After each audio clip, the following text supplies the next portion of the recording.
Operation করার 2 বছর পরে যখন পেশেন্ট আসে এবং এসে আমাকে বলে যে স্যার আমি মেডিকেলে চান্স পেয়েছি, এটা কিন্তু আমাদের জন্য খুব বড় সৌভাগ্যের বিষয় এবং ভালো লাগার বিষয়। আমি অপারেশন করেছিলাম জাহিদের, ওর বয়স এখন 22 বছর। বেসিক্যালি ওর অপারেশন করেছিলাম 2 বছর আগে।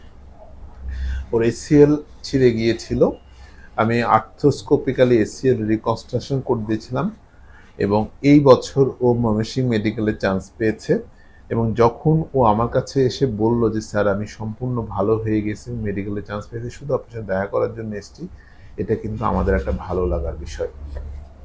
আমি কথা বলছিলাম জাহিদ, ওর বাড়ি টাঙ্গাইলে। ও আজ থেকে 2 বছর আগে ওর অপারেশন করেছিলাম, তখন ও খেলতে গিয়ে অপারেশন করারও 3 মাস আগে ও আঘাত পেয়েছিল। তার পরবর্তীতেও ও চলাচল করতে গেলে ওর হাঁটুটা ঘুরে যেত, ও নর্মালি হাঁটতে পারতো না। এই পরিস্থিতিতে যখন আমি ওর বিভিন্ন পরীক্ষা করে, এমআরআই করে এবং হাত দিয়ে পরীক্ষা করে নিশ্চিত হই যে ওর এসসিএল ছিঁড়ে গিয়েছে এবং সেটা আমি রিকনস্ট্রাকশন করে দিই। সবচেয়ে মজার বিষয় ছিল ও কিন্তু খুব ভালো ব্যায়াম করেছিল এবং পরবর্তী রেসপন্স কিন্তু খুব ভালো ছিল। আজ ও একদমই সুস্থ এবং ওর কোরবানিদের পর থেকেই ক্লাস শুরু হবে। আমি তো অনেক কথা বললাম, আমি একটু জাহিদের কাছেই শুনি ওর কি হয়েছিল এবং এখনো কেমন আছে। বাবু জাহিদ, তুমি আমাকে বলো তো তোমার ঘটনাটা কি হয়েছিল প্রথম থেকে আমি বলতো। Zahid Hasan, Dhaka residential model college থেকে 2023 সালে এইচএসসি পাস করেছি। তো 2022 সালে একদিন ফুটবল খেলতে গিয়েছিলাম বন্ধুদের সাথে। হঠাৎ করে জোরে দৌড় দিতে গিয়ে আমার ওভার স্টেপ হয়ে যায়, যে কারণে ওই সময় আর কি মানে হাঁটুটা টুইস্ট করে, দুইটা হাড়ি টুইস্ট করে।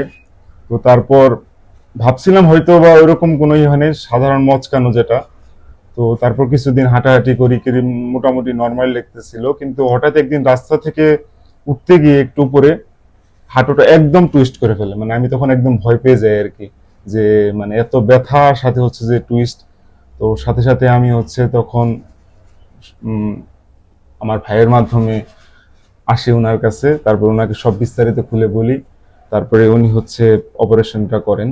মানে মানে আমার ইন্টারমিডিয়েটের লাইফে হচ্ছে যে প্রতিটা সেকেন্ডে যেখানে ইম্পর্টেন্ট, সেখানে হচ্ছে যে 1 মাসের জন্য ছিটকে যাওয়া, এটা খুবই একটা টাফ আর চ্যালেঞ্জের বিষয়। তো তারপরেও আমি ওনাকে অনেক ক্রেডিট দিতে চাই, কারণ হয়তো বা আল্লাহ ওনার মাধ্যমে আমার অপারেশনটা হওয়ার কারণে আমার খুব দ্রুত রিকভারি হয়েছে, আমি দ্রুত পড়ালেখাতে আবার ব্যাক করতে পারছি। কারণ শুয়ে থেকে থেকে অনেক হয়ে গেছিল, পড়ালেখার একটা লস হয়ে গেছিল। দ্রুত রিকভারি না হলে ওই সময়টায় আমি আরো অনেক পিছিয়ে পড়তাম। তো স্যারকে ধন্যবাদ, এইটুকুই আপনার আচ্ছা, জন্য। না ধন্যবাদ তোমাকেও জাহিদ, যে তুমি তোমার এত ইম্পর্টেন্ট অঙ্গ আমার উপরে ছেড়ে দিয়েছিলা এবং তোমাকে অভিনন্দন আমাদের এই ডাক্তার সমাজে প্রবেশ করার জন্য। Thank you sir. আর কয়েক বছর পরে তুমিও ডাক্তার হিসেবে আসবা। এবং আমিও খুব ভালো লাগছে যে ও এখন একদম সুস্থ। যাই হোক, তবে একটা কথা আমি সবসময় রোগীদেরকে বলে থাকি যে দেখেন, সব রোগীর কিন্তু অপারেশন লাগে না, বা যাদের অপারেশন লাগবে তার কিন্তু তাড়াতাড়ি করলে রেজাল্ট ভালো, যার ফল কিন্তু জাহিদ।